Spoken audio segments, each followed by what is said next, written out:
Hey, Bellman, welcome. Good morning.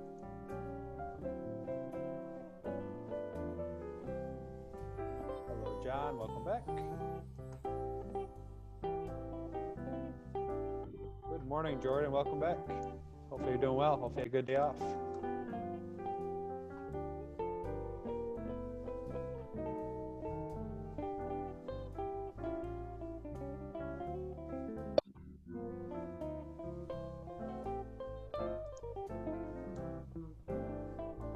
Hi, Kai. Welcome, Kai. Hi, Ellen. Welcome back. Hey, Nidell. Welcome back. Joey G. Welcome back. Good morning.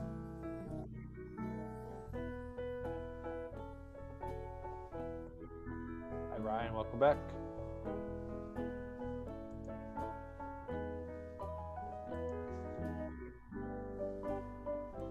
Hi, Irvin. Welcome.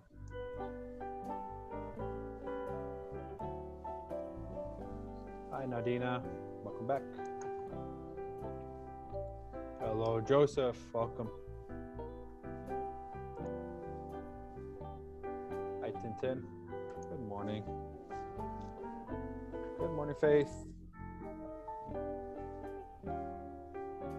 Hi. Frank. Hey, how you doing? Welcome, Frank. Welcome, Stacy. Hi, Yasim. Good morning. Welcome back. Hopefully you're doing well. Santino, welcome back. Mr. Brown, Yes.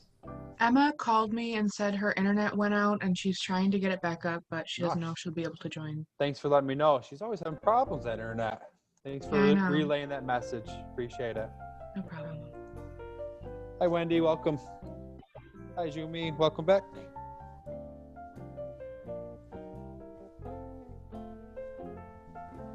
Hello, Tristan. Welcome back. Good morning, Michael. Hi, Kim. Welcome to the best class of the day. Did anybody do anything fun the last couple days? A day off yesterday from chem class. I went to the Lights on the Lake thing in Syracuse. How was it? Really nice. It was pretty. It was long. There was a lot of Yeah. stuff. How much was it? Do you know? I'm not sure. My grandmother bought the tickets. That's cool. Is it worth a drive? I think so. It was Yeah. fun. Could my 5- and 4-year-old handle is it worth it for them? I think so. There was a lot to look at. Yeah, cool. Thanks for sharing that. Appreciate it. Might have to check it out.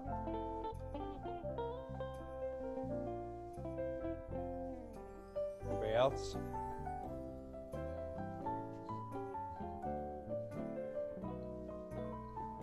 Okay, take a couple minutes while I let some more people come on into the class and set the screen up the way you want it. Find your Google guided notes. Hey, Philip. Good morning. Welcome back. Wait another minute or so till everybody gets in and we'll start class for today.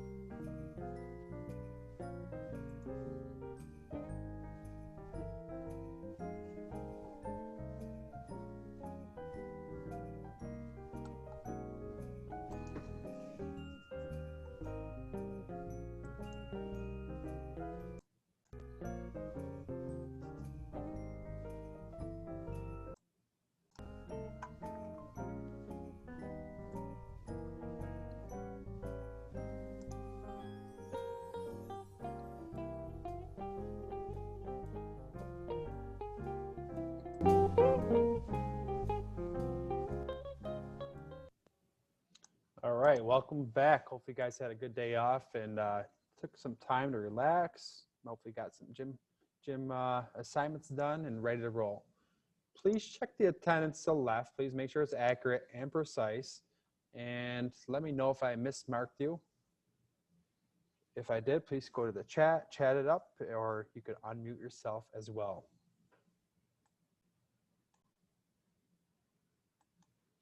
All right, back at it. So first off, let's just Wait, I'm here. Who's this? Zen? Oh, Zen, you're here. Sorry about that. Thanks for unmuting. Oh, no, you're not tardy either. You're here, Zen. Anybody else? All right, so let's check out our COVID update. Here's our chart. Here's our Oneida County dashboard. Oneida County dashboard for the COVID. You can see this. I was checking this out this morning. Hi, Alex. Try to get here a minute earlier. And on this dashboard for Oneida County, you can see a couple things. We've been analyzing this for a while, so you know what to expect here. But I'm analyzing this dashboard and I'm checking out all this information on COVID. Obviously, this is the one I look at all the time, the daily positive cases. We see that class, how it changes, but this one is not good. The number of hospitalization number, that's up to 82. That number is drastically increasing. I told you, as the number of cases starts to increase more and more and more, then the number of hospitalization rates going to increase. And sad to say, the number of deaths per day will increase as well. So you can see this big chunk. So let's check that out. It's been a couple days since we saw it. Here's your daily number of cases from day one to obviously a couple days ago. You could see this trend. You can analyze this. You could see what's going on here. You can see the first wave, increase, decrease. But then you see this big influx of cases. I don't know. Maybe it's working its way down, but I don't have enough information there to really interpret what's going on here. But I do know it's not looking good for us. There's a lot of cases in Oneida County, and you guys hopefully are being safe, being smart, wearing a mask out in public, social distancing, all that stuff. So let's zoom in on the last few days. Doesn't look that, I guess it looks pretty bad here. But when you zoom on out, you can see the difference. But zoom on in, you can see what's going on here. So last few days, hi Micaiah, try to get here earlier, please. So last few days, you can check it out. You can see what's going on for COVID. Sorry, folks. Yesterday, or the 30th, I'm sorry, is the last day they have data up here. There's 148 cases. Day before, 112. Day before, the 28th, 111. 67. 185, 132. And there's obviously a ton of cases out there. I had students in my last class tell me, Mr. Brown got tested for COVID. I understand this is happening. This is our community. This is what's going on around us. All these people, last 14 days, have COVID. They're around us. They're at Walmart. They're shopping the same stores that you, your grandma, mom shopping at. So be safe, be smart, protect yourself, protect your loved ones, protect others. There's a reason why we're not live teaching. So that's our COVID update. It's out there. All right, so welcome back. Hopefully you guys are doing well. Happy Wednesday. The quote of the week comes from my fortune cookie from the weekend. I don't know who said it, but I love this one. Acknowledging the good that you already have in life is a foundation for all abundance. Appreciate what you have in life. All right, daily agenda for Wednesday, December 2nd, 2020 to day 4. We are continuing on chemical bonding. We're going through part 1, ionic bonding. Told you this is going to be a big portion of bonding, ionic bonding, and then we'll have covalent bonding as well. So topic 1 we're going to continue on. It's going to be ion formation. That should be a lot of review from electron configuration. We will start off with a warm-up. It's unit 5, topic number 1, ion formation. We'll jump into our guided notes. There'll be an exit pass that you can complete once you're done with that. And that's due on Saturday. It's a point system. You know that system already. It's due on Saturday. Topic 2 is going to be ionic bonding properties. There's a YouTube flick we'll watch. We'll go through some notes. And then obviously there'll be an exit pass assigned to that as well. I don't anticipate us to go through all of topic number 2 today. If you scroll on down, there's a reference table. If you want to go ahead and do your notes, you can obviously copy them from here, transfer them into your guided notes. But again, the examples might not be on there for your guided notes. You might do that live in class. And here's the video on ionic bonding on YouTube. You can check that out if you'd like. Obviously, your guided notes are there, and here's your exit path for ion formation. So I'll start off by clicking on the warm-up activity. It's Unit 5, Topic 1, ion formation. Please click on that. Good, nobody did it. That's awesome. Because we're going to do warm-ups more frequently throughout class as we progress. So it's going to be like 5 questions or so. You probably want your reference table or periodic table handy as you go throughout it. A little refresher. What's an ionic bond? Let's see. How you doing? Before we jump into that warm-up, I want to talk to you. I know it's been a couple days since we've seen ionic bonding. But Steve, do you remember what an ionic bond is?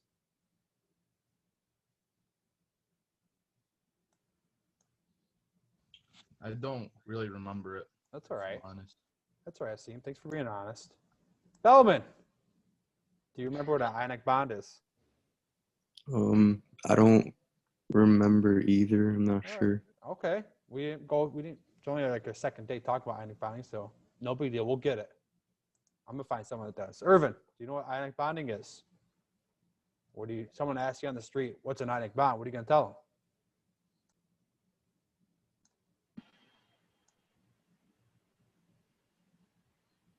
Isn't it when?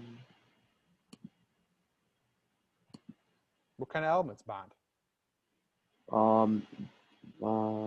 When a metal and a non-metal. Good. Oh. It's a metal and a non-metal. Thank you very much. So a metal and a non-metal. Irvin, I'm sticking with you still. Irvin, where are my metals on this periodic table of elements? They're on the left side The left. Left of what? of the periodic table. Okay. Do you remember the left of the staircase? Left of the metalloids. So that staircase right there, that divides my metals and my non-metals. So all the pink right here is going to represent my metals. There's a metal.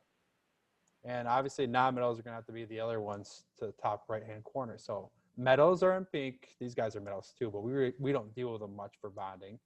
And non-metals are going to be up here. So these guys are my non-metals. Irvin told me my metals and non-metals is an ionic bond, correct. Don't forget, hydrogen is a non-metal, and so is helium, both non-metals. So those guys are non-metals. You have some metalloids in the middle. So again, Irvin said, yeah, go to the bathroom, you go to the bathroom, it's totally fine. Ionic bonding is a metal and a non-metal. Is it sharing or transferring electrons? Faith, do you remember, is it sharing or transferring electrons for ionic bond? Transferring? Yeah, it's giving off the electrons. Taking that electron, say, see ya, it's all yours. So it's taking that electron on in. So transferring electrons. We didn't get too much further than that from last class, figuring out or differentiating between an ionic bond and a covalent bond. But we did talk about naming an ion. So naming an ion, a little refresher from last time. It's been a couple days. If you're naming a metal ion, so metal ion, for example, if we named a group 1 metal or ion, since there's only one charge listed, that one charge is referring to the top right-hand corner. Since there's only one charge listed, naming that thing would just be the name of the element. So since there's only one charge listed, it'd be the name of the element, like rubidium or cesium. There's no Roman numeral associated or attached with it. That's the same thing. It's also true for group number 2, the earth metals, alkaline earth metals. You can see there's only one charge listed. One charge listed. You see that with +2s, +2s there. Therefore, that's going to be the same thing as the element name. And opposed to the other ones, these metals here, they have more than one charge. There's 2 or 3 or 4 charges. This is where you have to name the element, and then you put the Roman numerals that associate with that as well. So we'll go through some more review of that too. All right, so let's go back to that review session now, that warm up. There is 5 or 6 questions here. I'm going to give you about 6, 7 minutes. I'll give you 7 minutes to work on this. I am putting you in breakout groups with partners. Feel free to utilize this to talk about it with your partners. I'm going to encourage you to work with your partners to go through this. So instead of working by yourself, please work with your breakout groups, talk about it, go through the answers. at the end of the 7 minutes. So at, let's say 12 o'clock. 12 o'clock, we'll go over this assignment. So again, please join the breakout groups. Please talk to your partners. You can share a screen. I'll jump around to breakout groups to help you out as well. All right, join the breakout groups. Try it out. I'll see you at 12.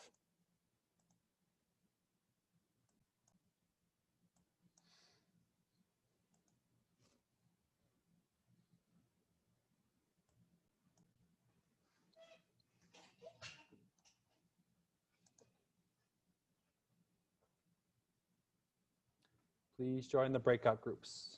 Please join the breakout groups.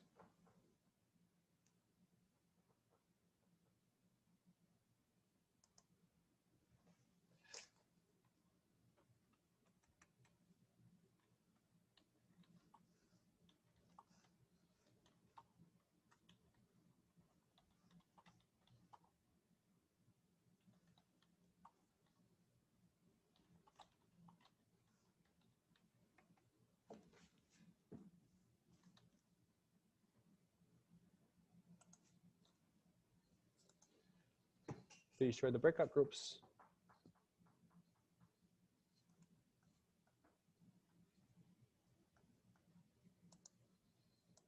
Hey, group number 1, welcome. Do we have anybody sharing? Anybody talking? Hi. What's our Hi. approach over here? Just I doing don't know. yourselves, or Probably. it's up to you. You can do them yourselves and then just give answers at the end. That's fine. Let's give you a chance to talk to each other. Say, hey, what's going on over at your house? That's fine. Do you have any questions for me? No. All right. Well, have fun. We'll see ya. Nothing. Bye.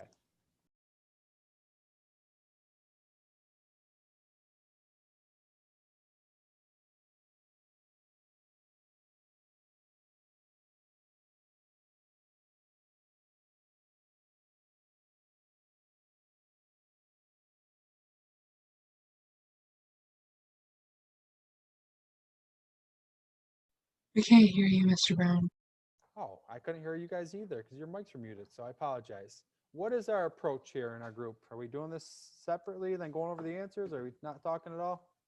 Yeah, we were gonna compare afterwards.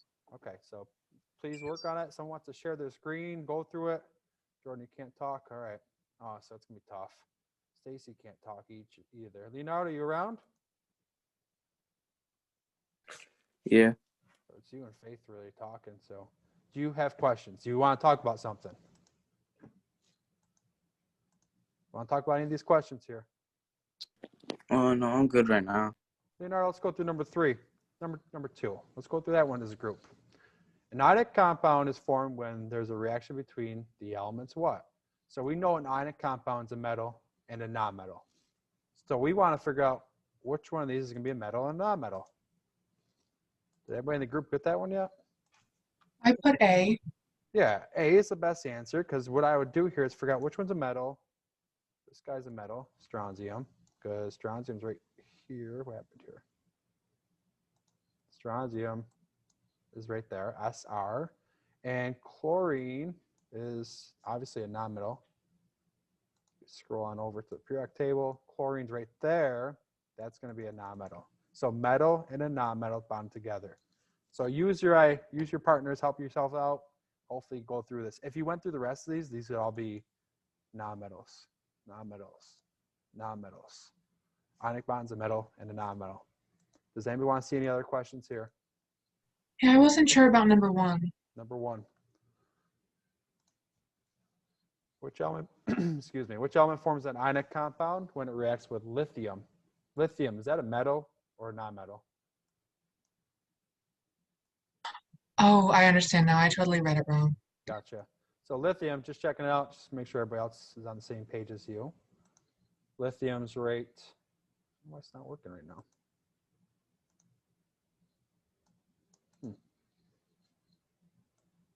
Oh, I didn't share that screen. That's why it's not working. So yeah, I don't think you can see my periodic table. Maybe you can see it all now. I'm not sure. Could you see my periodic table or no?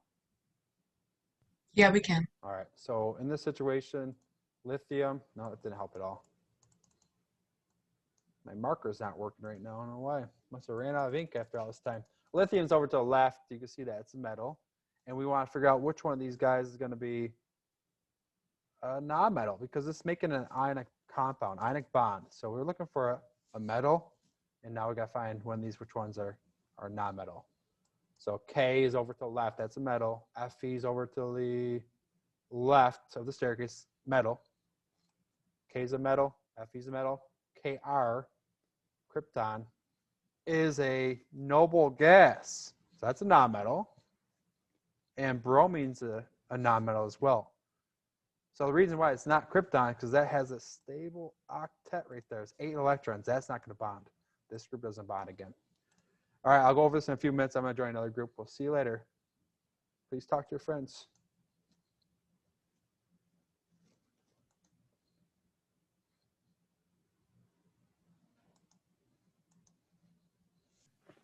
Hey, what's going on, group? Nothing much. Much? Anything good going on over there or no? What'd you say? Anything good going on over there? We all set? Yeah. Almost. We're on the last question. All right, I'll leave you guys alone. You have any questions for me? Maybe. No. No. Last Okay. one. See, you want to see the last question you said or no? Yeah. I'm not sure what it would be. All right.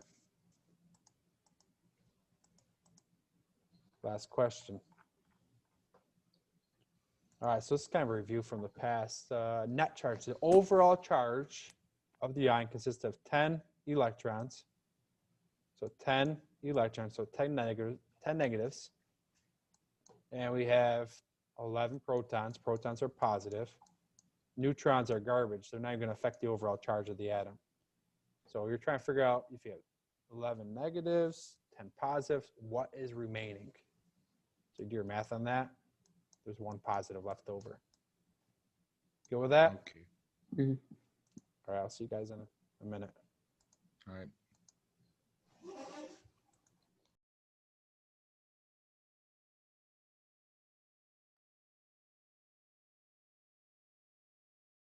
Hi, Emma. We're going to go through this review sheet, just so you know. You got a bad connection, I heard. Thanks for letting me know. But if you need a hotspot, talk to the school. They might be able to help you out with that if you have a bad connection all the time, okay?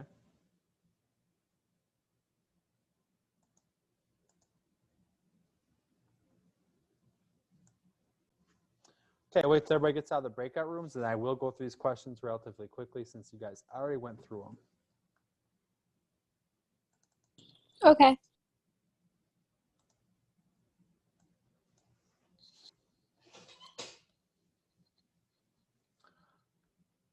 Okay, looks like everybody's back from the breakout rooms. Let's go through these questions. So the warm-up activity, you had five questions or so to answer.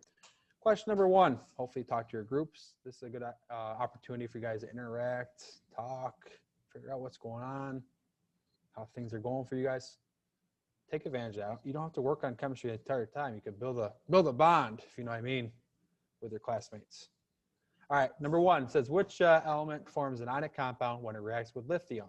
So question number 1, I already have the answer circled there. Let's just make sure it's correct. Ionic bond's a metal, and thanks, Jordan. Ionic bond's a metal and a non-metal. So we're looking for something that's a metal and a non-metal. So lithium, if you look on the reference table, lithium is going to be to the left. You guys told me this initially. Lithium's a metal. So now I have to figure out something that's going to be a non-metal. So I found my metal. Now I have to locate my non-metal. K is right there. That's a metal. So I would put M there, say it's a metal. Fe is in the middle. It's a transition metal. We went through that last unit. That's a metal. Krypton, Kr, is a noble gas. And bromine is a halogen. So both of these guys are nonmetals. The reason why I picked the, wait a minute, A wasn't the right answer. So I just picked the A randomly. So the reason why it's not krypton is because that is a noble gas. It's a stable octet. Can't bond with anything. This one should have been choice Br, my element, bromine, a liquid at STP. Question number 2. Please put your answer for question number 2 in the chat privately. Throw that message and just put your letter and answer, please. Ionic compounds form when there is a reaction between elements. Which ones?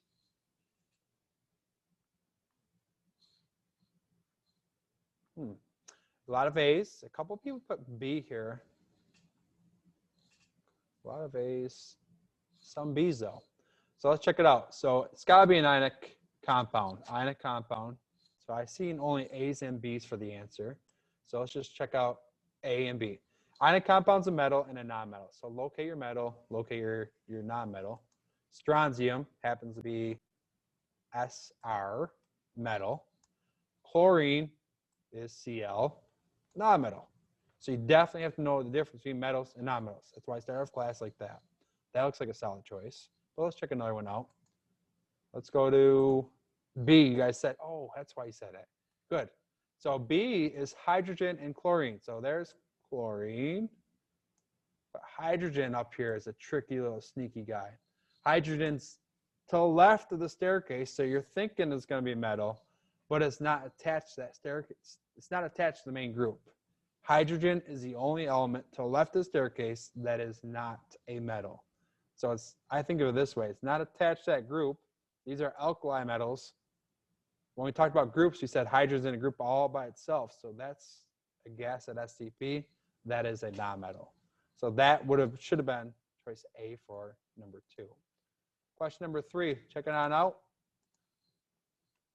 So that should have been choice A, number 3.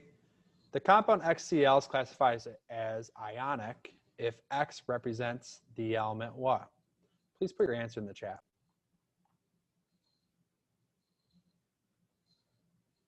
Thanks, Nadina. Thanks, Faith. Oh, Roland. Thanks, Alex. I see him good. T. Frank. Kaya. All right. So a lot of C's. We got 1A and maybe 1D. All right. So figuring this one out.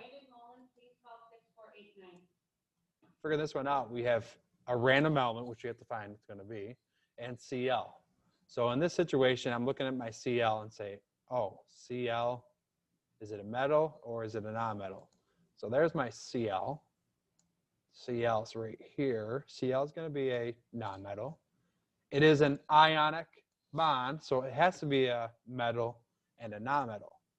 So we have to figure out that's a non-metal. It has to be a metal that's going to bond with it. It's got to be one of these guys in this range over here that's going to bond with it, not that one specifically. H, location, to the left, but it's a non-metal. No, that's not the answer. I, to the right, it's a non-metal. Can't have two non-metals. That's called a covalent bond. Rubidium is to the left. That's a metal. And Br is to the right. That's a non-metal. So best answer is choice C. A lot of you guys put that. Nice job with that one. Question number 4. Let's cruise on through this so we get through it. What's the total number of electrons in magnesium? Mg plus 2. Please put your answer in the chat. Mg plus 2.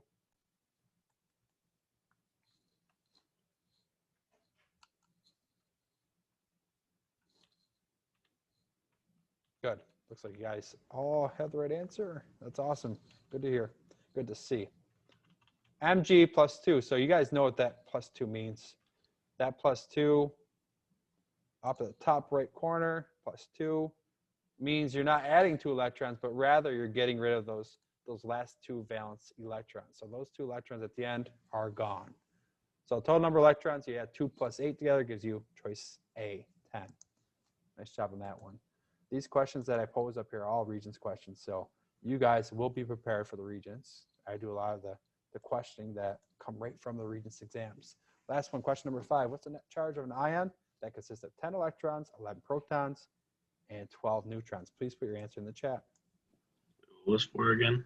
4 we said was choice A. All right. You understand that one, or you want to talk about it? I had the right answer. I just didn't hear it. All right, sorry. Net charge. So the overall charge of an ion that has 10 electrons, 11 protons, and 12 neutrons. I'm seeing a lot of A's. I'm seeing some 1C. Thank you for putting those in. Yeah, so let's check this one out. So the overall charge of this atom has 10 electrons and 11 protons. We know that, just draw in here a little bit, electrons charged are negative. So you have 10 negatives, electrons are negative. And you know protons, proton positive. You have 11 protons, 11 protons positive. Hopefully you know neutrons are neutral and they do not affect the overall charge of the atom. If you have zeros, they don't affect the overall charge.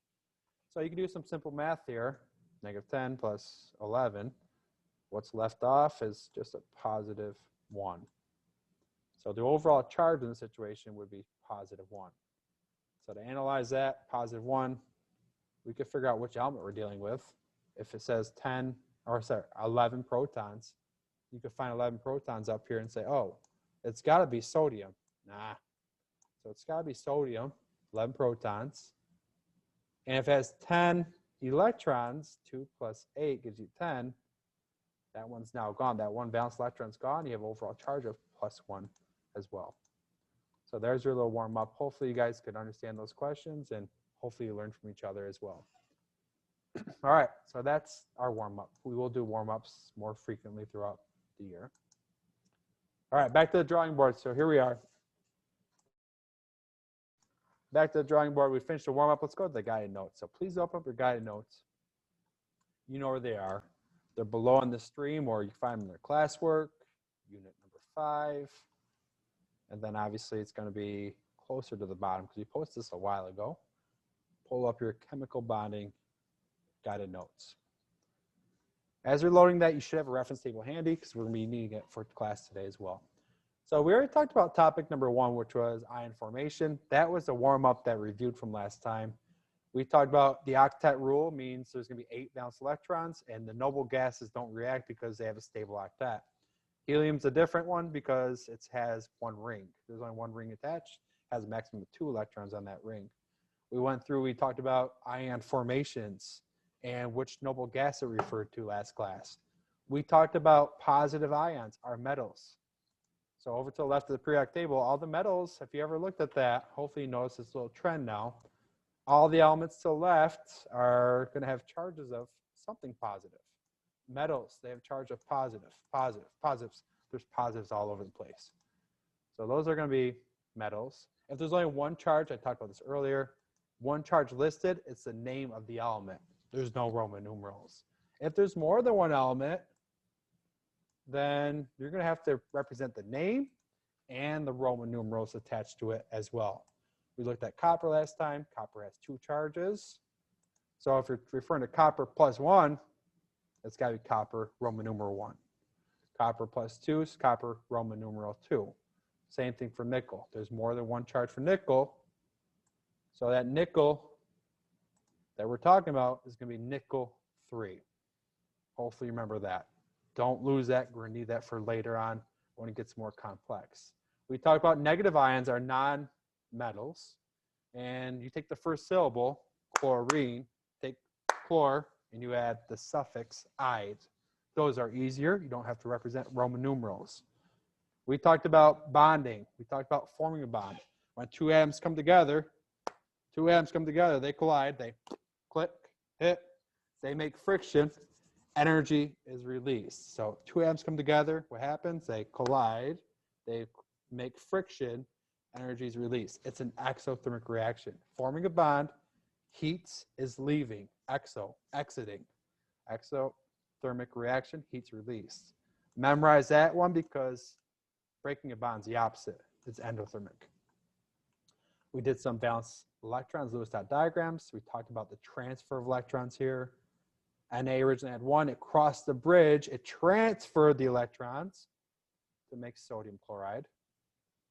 Ionic bonds of metal and non-metal. You know that. It transfers electrons. You know that too. Covalent bonding we'll talk about later throughout the unit. There's 2 non-metals. They share electrons. You should look at this and say, oh, NaCl has a big bridge in between it. It takes a heck of a lot of energy to cross that bridge to go from there to there. It transfers the electrons. But in opposed to the covalent bond of water, there's no bridge. There's no brackets here. So these guys are closer together. Share. So if you're sharing a cheeseburger with your friend, you're pretty close. But if you transfer the cheeseburger, say, hey, I bought you a cheeseburger, you're not going to be really that connected to it. You're not going to share it with them. You're going to have a little bit further bond away with that. All right. Additionally, we talked about ionic and covalent bonds. You guys identified ionic and covalent bonding last time. And this leads us to where we are today, ionic bonding. So hopefully I had a chance to get ready to roll. All right, ionic bonding. Ionic bonding involves the formation of ions. Ionic, ions, you see that there. I'm gonna cap lock my keypad and I'm gonna highlight it as well. I just discovered this the other day. When you cap lock in your Chromebook at home, if you have a Chromebook from the school, there's no cap lock feature on your keypad. So if you hit Alt and the magnifying glass, that's going to be the same feature as cap locks, just to differentiate my text from your text. So here it goes. Ionic bonding involves the formation of ions. We know how to make ions. We should know metals. They like to lose electrons.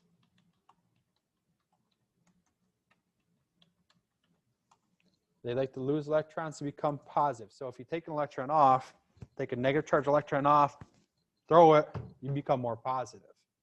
So electrons, if you lose one, they become positive.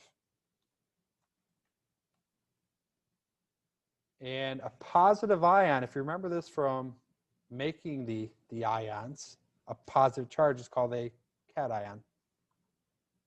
And how do I memorize that? The cation, that T, is represented by a positive. Cat has that positive there, cation.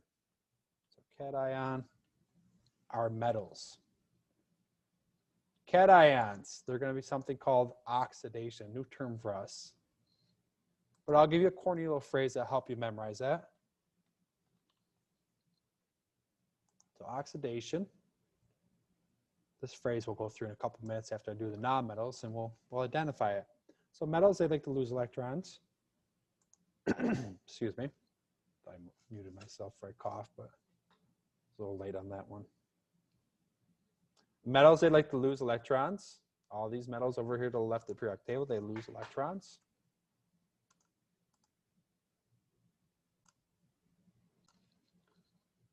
So those valence electrons they want to lose to get the stable octet. In order to get that stable octet, it's a heck of a lot easier to lose one electron or two or three rather than to gain 7 or 6. So they all lose electrons. They're all positives over there. I'll go over that phrase in a second. The other ones to the left are going to be the nonmetals.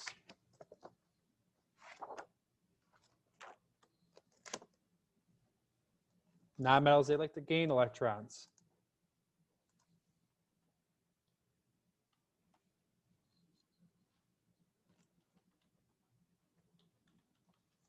If you gain electrons, so you steal an electron out of the air, take a negative charge and put it on you, you're going to become more negative. So nonmetals like to gain electrons, become a negative. You can look at the charge in the reference table as well. And the name of a negative ion, maybe you remember it from the past, is called an negative, anion. And this is going to be called something called reduction, reduced. So I know it's the first time we saw oxidation and reduction. You'll know those terms inside out. There's a whole unit devoted to oxidation and reduction, so you will definitely know that. So you should be aware which one's going to be oxidized and which one's going to be reduced. And this phrase right here is going to help you out quite a bit. So what I'm going to do now is I'm going to highlight my Leo says Gur phrase. I'm going to put this in my drawing pad. So I'm going to take that, highlight it. I'm going to exit out, cut it. And now I'm going to go to Insert, Drawing, New. So I'm going to mark this up. Paste it onto the drawing pad. Control V. Does anybody need to see that step again? I think you should be pretty fluent with that step. This is our scrap paper for the year, so does anybody need to see that again? So we have Leo says grr. This is a great phrase to memorize throughout the year. Leo the lion says grr. This means a lot. So in the beginning of the year, we did something for abbreviations to help you memorize something for the metric system. King Henry died unexpectedly drinking chocolate milk. This is another one. Leo says grr. What this means, loss of electrons is oxidation. Loss of electrons, oxidation. Grr. Gain of electrons is reduction. So I'm going to write that phrase on in there. Definitely good to know for the entire year. So Leo is a loss of electrons. When something loses electrons, think about it. Which one loses electrons? Metals. Loss of electrons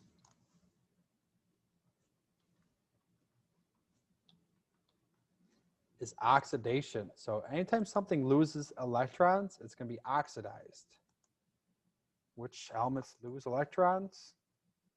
The ones with a positive charge. So it's going to be metals.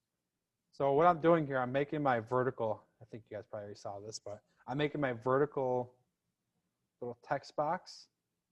And then after every letter, I'm just putting enter, press enter, or you could just, if it's not narrow enough, then if it's narrow enough, it'll just go to the next line. But I just put enter after everyone.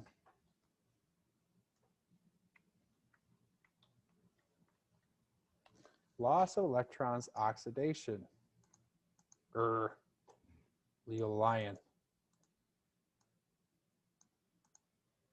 Loss of electrons, oxidation. Is going to be the gain of electrons. So both of them are pertaining to electrons. Gain of electrons is reduction.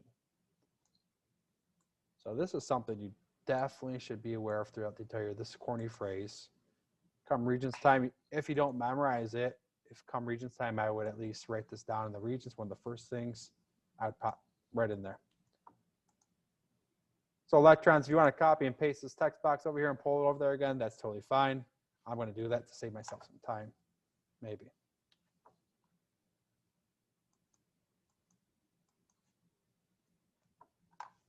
And then just use your arrows to bring it on over.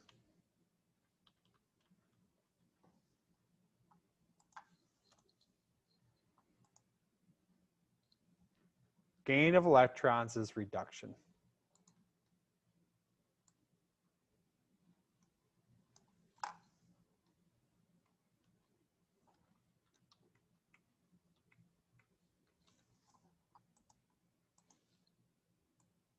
So chemical bonding is going to be dealing with the valence electrons. They're going to be gaining electrons, something's going to be losing electrons in order to have a chemical bonding. An ionic bond is going to be a positive charge and a negative charge coming together. Once you're all set with that, you can save it and close it. I know you guys still are working on that, so I'm just going to talk about this model here. This is table salt. If you're still writing, that's fine. This is table salt model, and the green spheres represent Na, and the blue one represents Cl.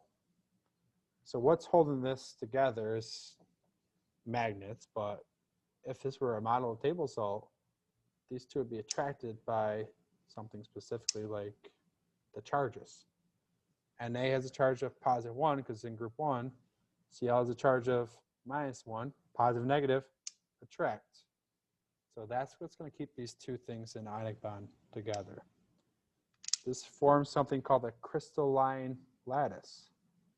So it's a solid particle. They're tightly packed together. They don't move very far from each other. Does anybody need more time for this? Leo says grr. Magic? Yeah, I need a second. Okay. What about magic, Joe? You said magic. Magnets. Oh, gotcha. Yeah, it's kind of magic. Science, that's what it is. No magic. Once you're done, you can save it and close it. And now you're not going to have to worry about figuring out which one's gaining or losing electrons, or which one's oxidation, which one's reduction. So metals, they lose electrons. Loss of electrons, Leo. Loss of electrons is oxidation. So metals, they lose electrons. Gain of electrons is reduction. Use that phrase. It's going to help you out quite a bit. I'm not going to wrap this text because it comes out a little better. Does anybody need more time?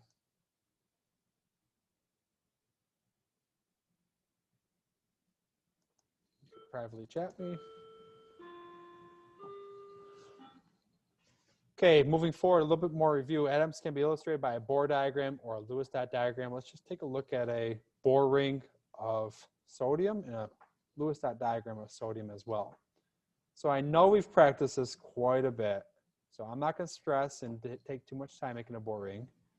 Inside this little text box here, or cell, click inside of it, and I'm just going to find an image online that represents a Bohr ring for sodium. So again, click in the cell,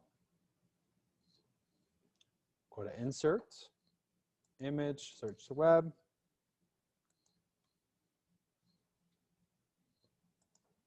And I'm going to type in Na Bohr model. Find a Bohr model that you like.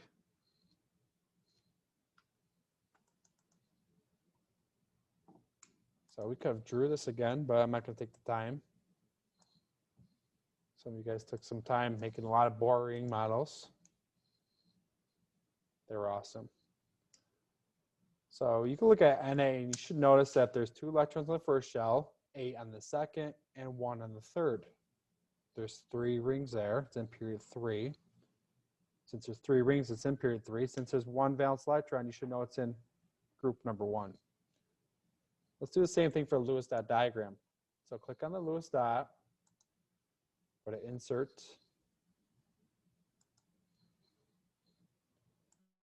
Image, Insert Image, and let's type in Na, sodium, Lewis dot.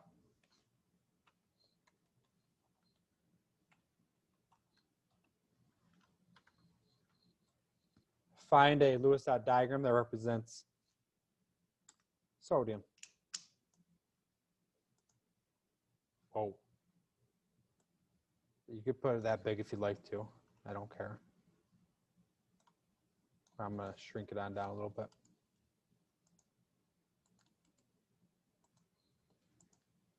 So you should be able to realize that sodium's Lewis dot diagram, there's a kernel, which is the protons and neutrons and non-valence electrons. And then there's 1 valence electron around it.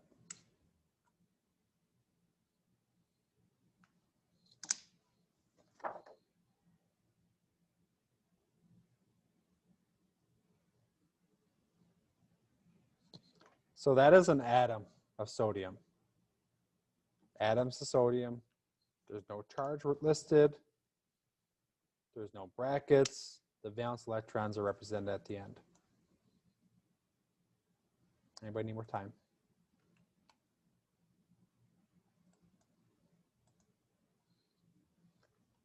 In opposed to making an atom versus an ion, construct a Lewis dot diagram for the ions of the following elements. Next to the Lewis dot diagram, write the name of the ion. So this time, instead of an atom, we're making an ion. So you should be able to know the difference between an atom and an ion. An atom is neutral. Why? Because the protons and the electrons are equal. An ion is not neutral. There's either gaining or losing electrons. So ions can be a little bit different. They either lost or gained electrons. So Mg, ion, Mg. So let's find Mg in the reference table.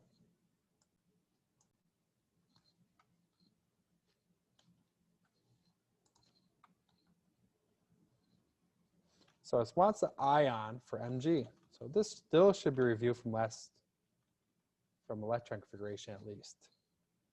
Lewis dot diagram for the ion. We know Mg is going to be +2. That means it's going to lose these 2 electrons really easily. So what I'm going to do here, I'm going to take this image, I guess Mg, I'm going to cut it. I'm going to put it on my drawing board again. Insert, drawing, new. Paste it on it, Control V. I know I'm going quicker now. But if I'm going too quick, slow me down. I'm expecting you guys are being more fluent with some of these apps, some of these little features here. In the ion, so representing Lewis dot diagram for the ion, we know it must have brackets. The brackets come from the equation, brackets, double brackets.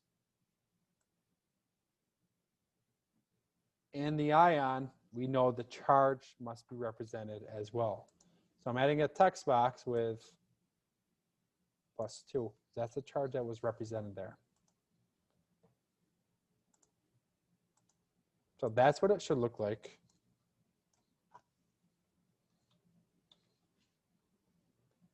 What's that +2 mean? It means that those 2 electrons that were initially there are now leaving. If you lost those 2 electrons, the overall charge is going to be +2.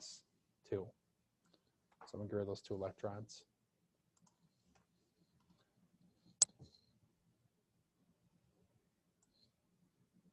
Mg +2. That's the Lewis dot diagram for the ion of Mg.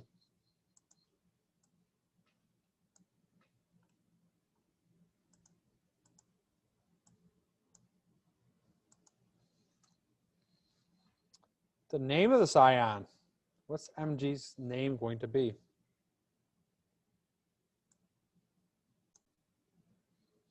This is LDD for the ion, yes. Magnesium. Is there Roman numeral charge? No, there's no Roman numeral, thank you, because there's only 1 charge listed. So the name of this ion is going to just be magnesium.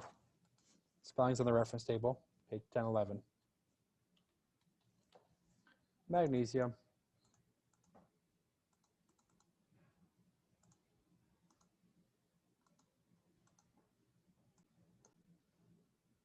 Positive charge ion, represent the symbol, brackets, and the positive charge. The electrons that were there said, see you later.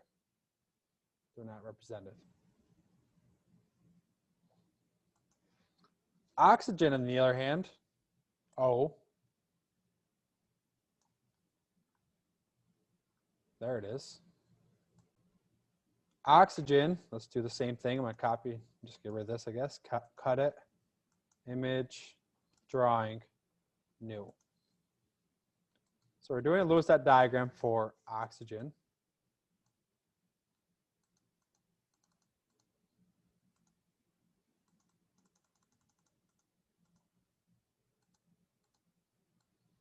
And making a Lewis dot diagram for an ion of oxygen, you need brackets again. So both a positive and negative ion need brackets. Ion, you need the charge as well, so -2. So that's a given. No matter if you're doing positive or negative, you're doing the symbol, brackets, charge. But the problem with oxygen, there's 6 original electrons, and it gained 2 more. So all negative charges must have all 8 dots around it. So oxygen has 6 initially. I'll make my electron smiley faces again.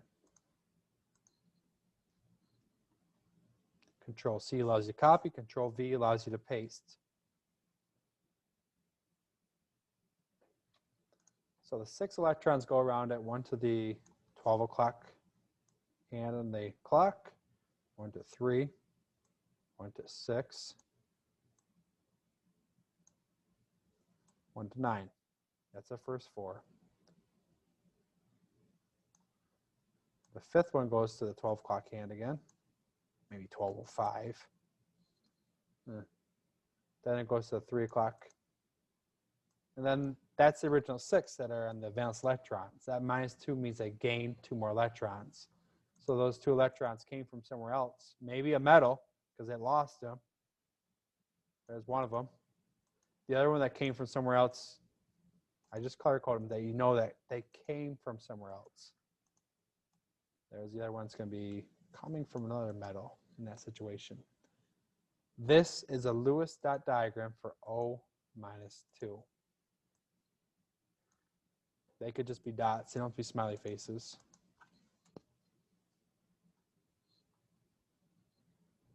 What's the name of that ion?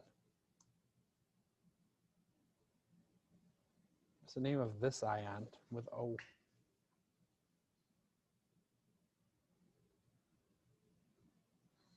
Is it O for oxygen? Oxygen. Not just oxygen. It's a nonmetal.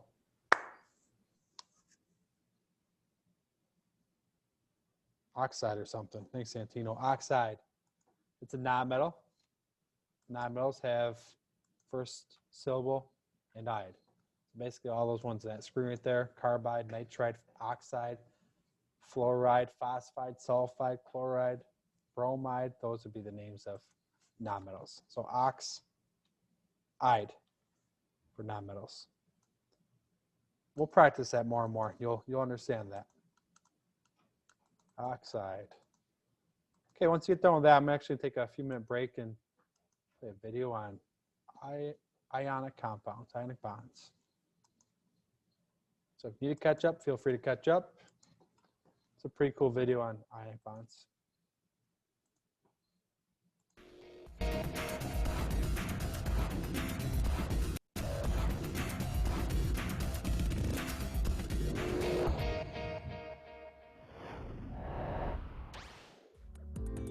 Over the course of time, a few students may have asked, why does chemistry matter? And the answer, of course, is matter. All matter in the universe, anything that can be living, is made up of atoms, which join together to form molecules, which join together until you've got, say, a spoon or a tree or a hedgehog. How does this happen? How do atoms together or bond to form molecules? Let's take a close look, really close. Atoms aren't even big enough to be microscopic. As teensy as atoms are, they're made up of even smaller particles: neutrons, protons, and electrons. A diagram of an atom looks like this: shells surrounding a center or nucleus. Inside the nucleus are all of that atom's protons and neutrons. Moving all around the shells are that atom's electrons. Let's focus on protons first. The protons in the atom's nucleus stay there. An atom of a particular element will always have and keep the same number of protons. That number of protons is so permanent, memory trick here, proton and permanent both start with P, that it's part of the information in the periodic table.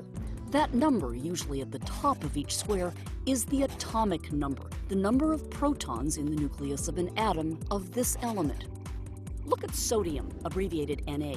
A sodium atom has 11 protons in its nucleus. The atomic number also tells you how many electrons there are. Individual atoms of every element have the same number of protons and electrons, so a sodium atom has 11 protons, 11 electrons. All right, pop quiz number 1.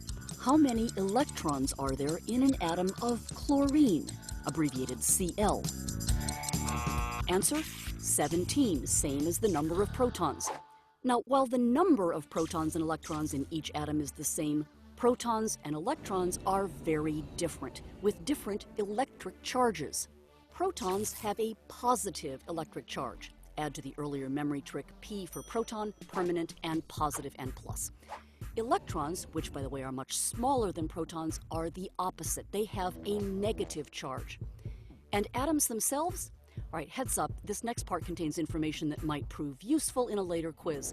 Because atoms have equal numbers of positive protons and negative electrons, the electric charges cancel each other out, so the net charge, 0. Okay, now back to electrons. While the positive protons are permanently in the atom's nucleus, the negative electrons in an atom are not. Electrons move around in the shells. And this is key, unlike protons, the number of electrons in an atom can change, and do when and if atoms bond. To explain this step by step, let's use a simple everyday example: how atoms of the element Na, sodium, and atoms of Cl, chlorine, form a bond, an ionic bond, to make NaCl, the abbreviation for sodium chloride, more commonly known as salt. Now, atoms bond by swapping or transferring electrons from their outermost shells, called valence shells. It's a little like an atomic version of the card game Go Fish. Each one wants to let go of, or pick up, enough electrons so it ends up with a particular number of electrons in its outermost shell, very often a total of 8. This is so common it's called the octet rule, or rule of 8. Look how many electrons chlorine has in its outer shell. 7. Sodium, 1. So sodium gives up 1 electron, which chlorine picks up. That gives chlorine the magic 8 electrons in its valence shell. Giving up that 1 lone electron empties sodium's outermost shell. Think of it as a go fish player with no cards to trade who has to drop out. The second shell now becomes the outermost valence shell. It still has electrons to trade, actually 8 of them. So sodium too now has its magic 8. Pop quiz number 2. Now how many electrons are in each sodium atom? To remind you, this is sodium's atomic number. Answer, 10, because it gave 1 of its 11 electrons to chlorine. The positive protons in the atom now outnumber the negative electrons, 11 to 10. So sodium is no longer neutral. It now has a positive charge, indicated with a plus sign, and is a sodium ion. That's the term for an atom with an unequal number of protons and electrons. Pop quiz number 3. How many electrons are in chlorine now? Answer, 18, which means the chlorine atom is now an ion too. 18 negative electrons outnumber 17 positive protons, which gives chlorine a negative charge and changes its abbreviation to Cl-, also changes chlorine to chloride. You probably know opposites attract. Positive sodium and negative chloride ions are strongly attracted to each other. And that attraction is what bonds Na+ and Cl- ions together to form NaCl, sodium chloride. Most chemical bonds are ionic, like the ones that form salt, or covalent. That's where atoms don't give up and pick up electrons, but share them to fill their outer shells. H2O is a good example of that. There's much more to know about all this, but now you have at least an elementary understanding of how atoms bond, and the smart answer to the question, what's the matter? What's the matter? So hopefully you know about what's the matter with bonding, at least ionic bonding, or we're getting there. So I did enjoy that video. Hopefully you did as well. Okay, moving on forward a little bit further. Topic number 2 is going to be about basic properties of ionic bonding, or how to identify ionic bonding. So here we go. Ionic bonding is the formation of individual ions does not happen alone in nature. So these things are going to take a little bit of energy to force them together. In ionic bonding, formation is going to be formation of a positive ions always coupled with a formation of a negative ion. So you have a positive and a negative ion bonding together. So formation of a positive ion is always coupled with the formation of a negative. A positive and a negative are going to attract. A metal and a non-metal are going to attract, just like a magnet.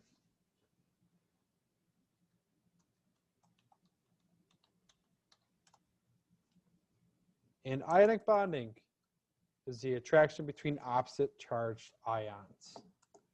Ionic ions are attracting.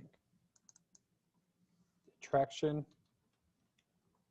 between opposite.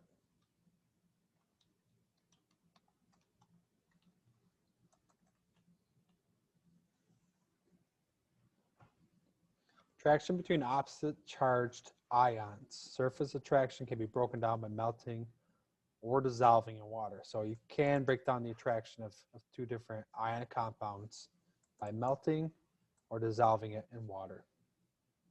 For example, table salt. Throw some table salt into water and they're going to separate. Your ions are going to separate with the water. You could dissolve them. Separate them. So now you think you're pretty good at identifying an ionic bond. There's going to be another step further we're going to take for identifying to make sure and solidifying if it's an ionic bond or not. The first characteristic to do is to check out if it's an ionic bond, is figure out if the elements are a metal and a non-metal. So a metal and non-metal atoms is a good indicator. It's probably going to be a ionic bond. That's a pretty good step in the checklist. Step number 2, figure out the electronegativity difference. If you saw electronegativity before, maybe you don't know what it is, but we saw this with the trends of the periodic table. This is a more reliable source for figuring out type of bond here. Electronegativity is going to be more reliable, and when you have more bonding, it's going to help you out quite a bit more. Electronegativity is the attraction for electrons.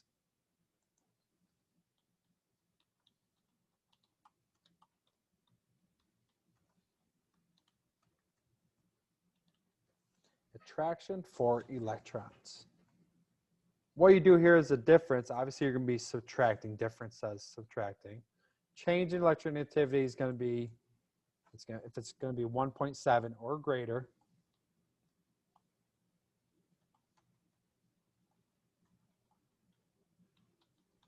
then the bond is going to be ionic. So if it's 1.7 or greater, then it's going to be an ionic bond.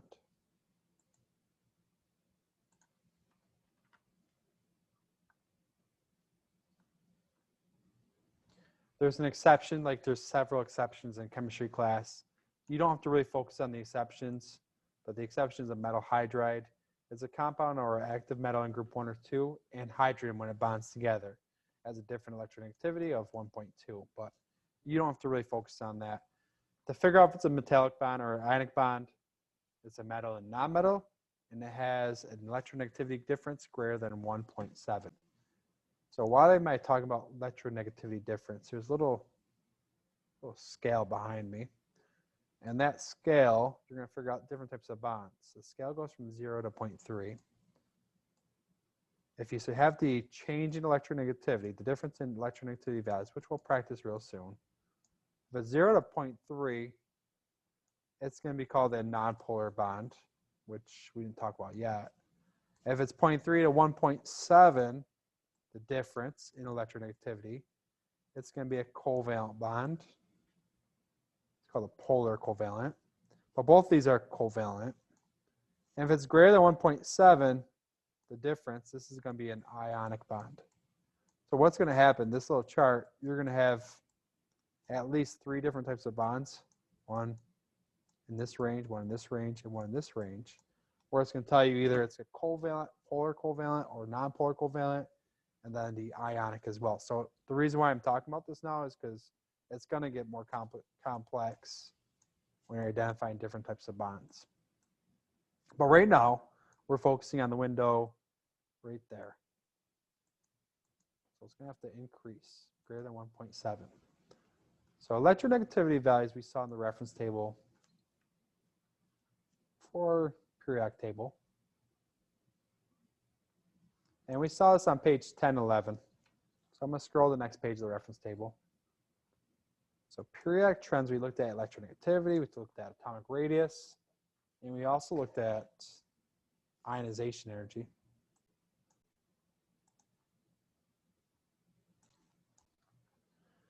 All right, so electronegativity difference, let's practice a couple. We have Na and Cl. We have the electronegativity difference and then a Lewis dot diagram.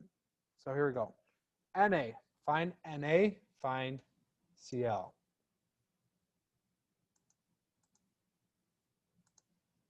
So Na is element number 11, and Cl is 17.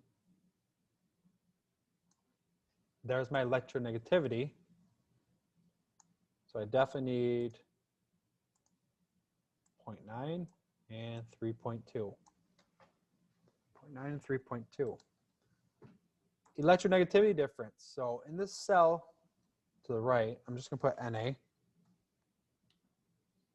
Has a value of 0.9. And underneath that, I'm going to put Cl has a value of 3.2. So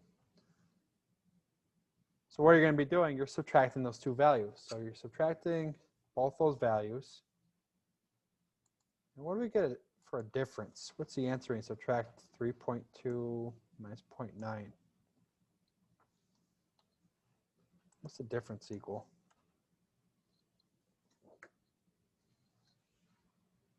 Throw it in a calculator, cell phone, I don't care what you use your math. If it's a negative, make it a positive. So subtract those two values. 3.2 minus 0.9. If it's 1, it'd be 2.2. So the difference is going to be 2.3. 2.3 for the difference. So I subtracted those. You got 2.3, hopefully. Thank you, Joe.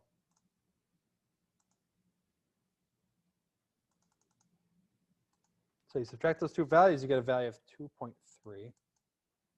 Hopefully everybody else got that as well. If we look on that little scale over here, that's greater than 1.7. So that difference is greater than 1.7. Therefore, it's definitely going to be an ionic bond. Lewis dot diagram for the situation.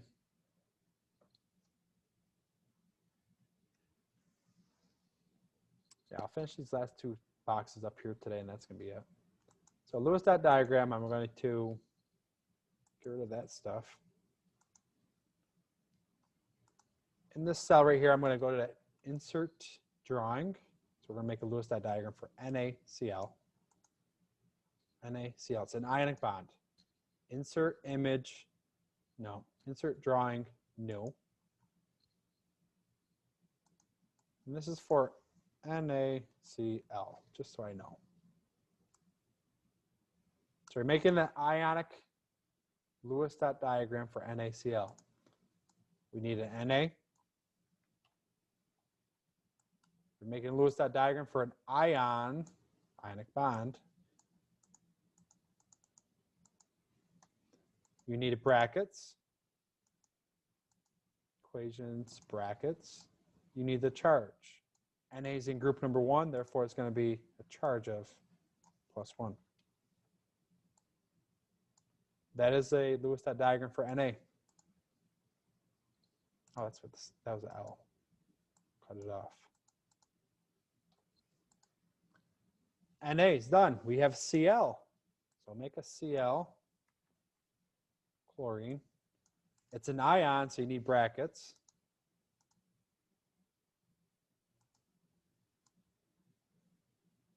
It's in group number 17. So you can find in a reference table, the charge is going to be -1.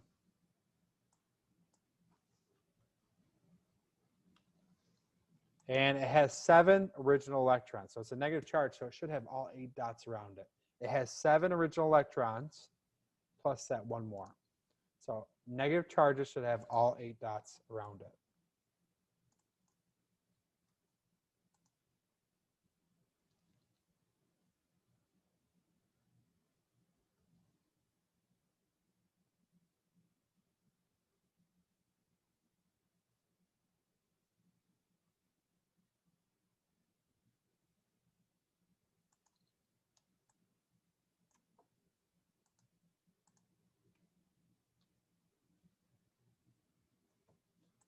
So your 8 dots around it should be paired up, 2 to each side, like a compass.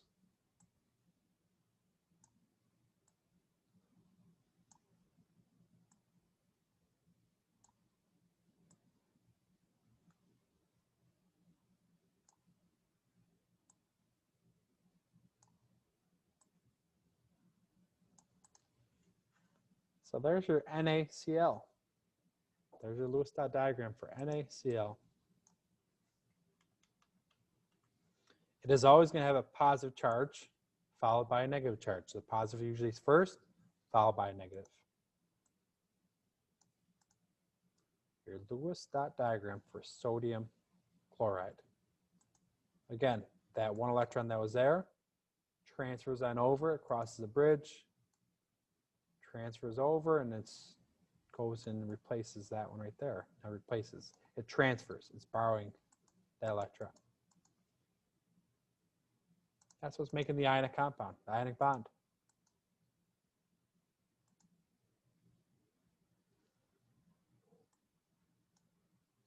The last one's MgO. MgO. We have to take the electronegativity for Mg and O. So find the electronegativity values for Mg and O. electronegativity.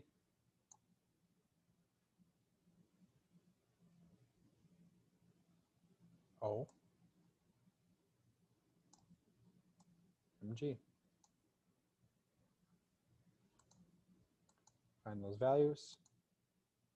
3.4, 1.3.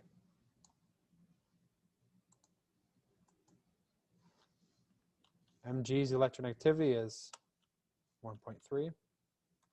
And O, oxygen's electronegativity, is going to be 3.4. Take the difference between both of those. Thank you, Joe. Goes on top of this one. So you subtract both those values, and we get a value of 2.1. Why did you put electrons? Oh, good question. Let's go through that 1 second.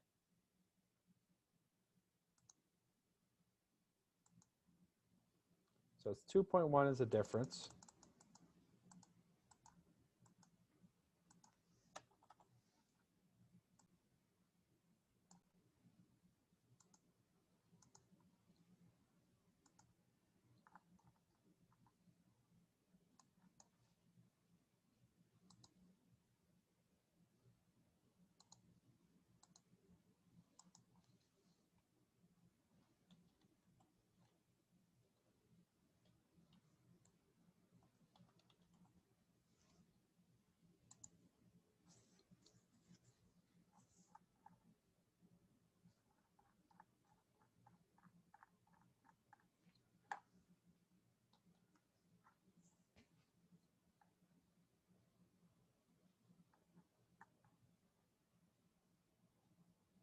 All right, someone asked me, why do we put 8 electrons around the Cl, but none around the positive? So I just brought up my Unit 3 atom, the guided notes. And this is a little refresher for us, a little bit. So anion, cation.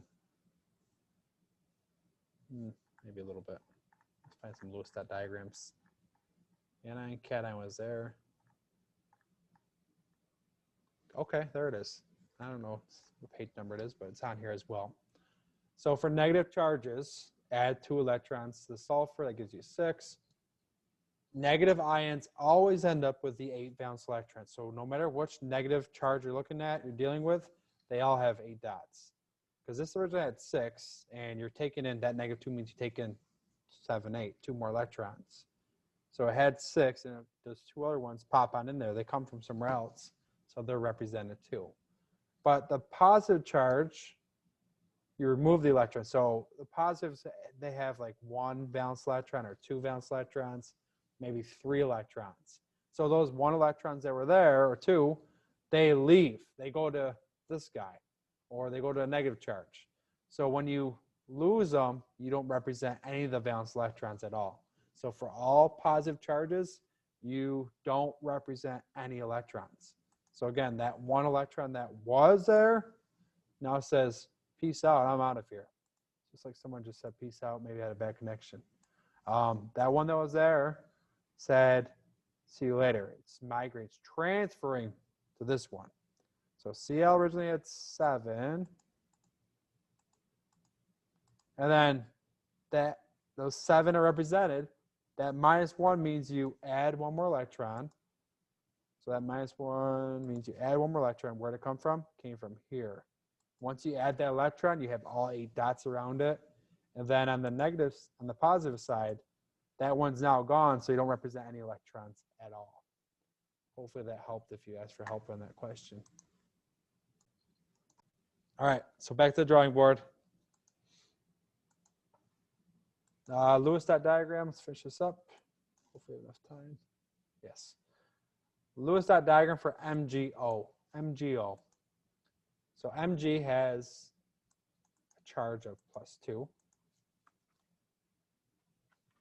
So before I make this diagram, Mg has a charge of +2. And O is going to have a charge of -2. O's charge is -2.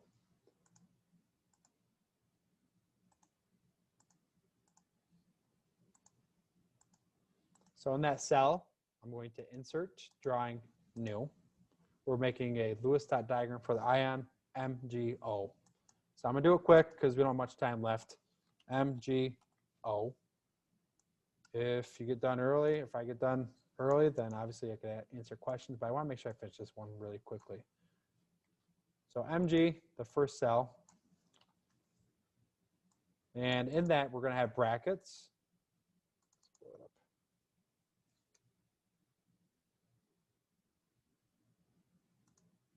Brackets, and the charge is +2. Mg's done. Oh, next one up.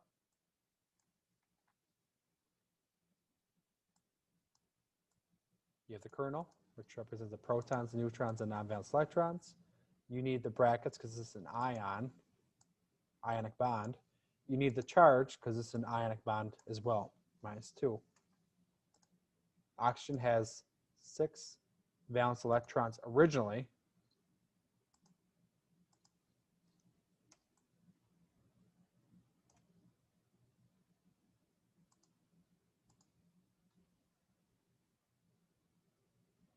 Got some big electrons here. 2, 4.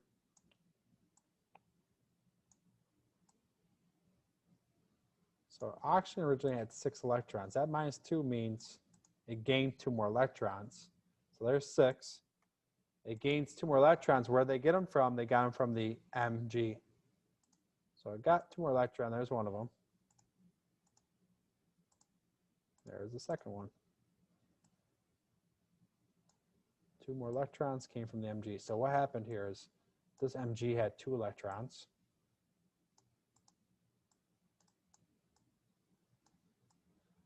So before they bond, these would be the atoms without the brackets. Mg has 2 valence electrons. Oxygen has 6 valence electrons. Once one electron transfers on over, this would be like a -1. Since this now has 1 more electron, this would be a +1. But after the other one jumps on over, there's lost 2 electrons. If you lose 2 electrons, it has a charge of +2. If this guy gains 2 electrons, it has a charge of -2. Gain 2 electrons. Once you're done with that image, that is it for today's class. If you have questions or need help, please ask for help. I'll be here for a while. On that note, you could do topic 1, exit pass. You could start topic 2, but you can't do all of topic 2 yet. Wait till the end of tomorrow's class to do that. That's it for today. Stay warm, stay healthy, stay safe, make good decisions, and have a good day. See you later, guys. Have a good one. I'm here if you need help. Have a good day. Bye. Have a good day. Thank you too, guys. Appreciate it. See you, John. Have a good one. Bye, Nadia. Bye, Kai. Have a good one.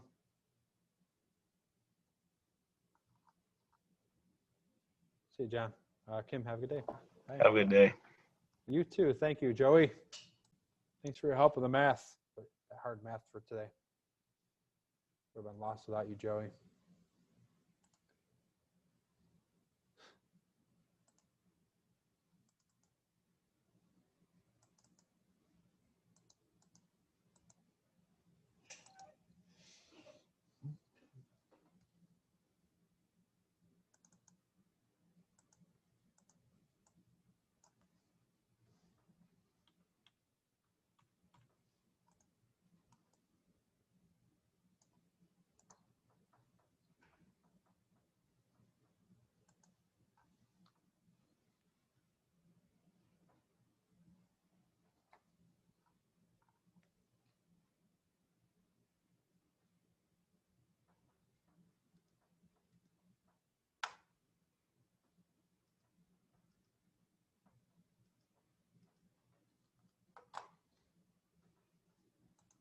Hey, Bellman, need help with anything? No, I'm fine. All right. You're all, When for that periodic table project, is Yeah. it okay if I hand it in sometime later today? I'll still give you credit for it if you turned in today. Okay, no problem. Thank you. All right. We'll see you later. Have a good one. You too. Thanks.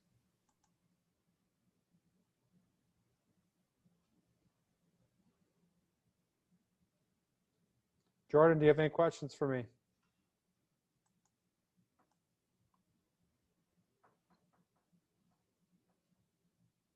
forgot your mic doesn't work.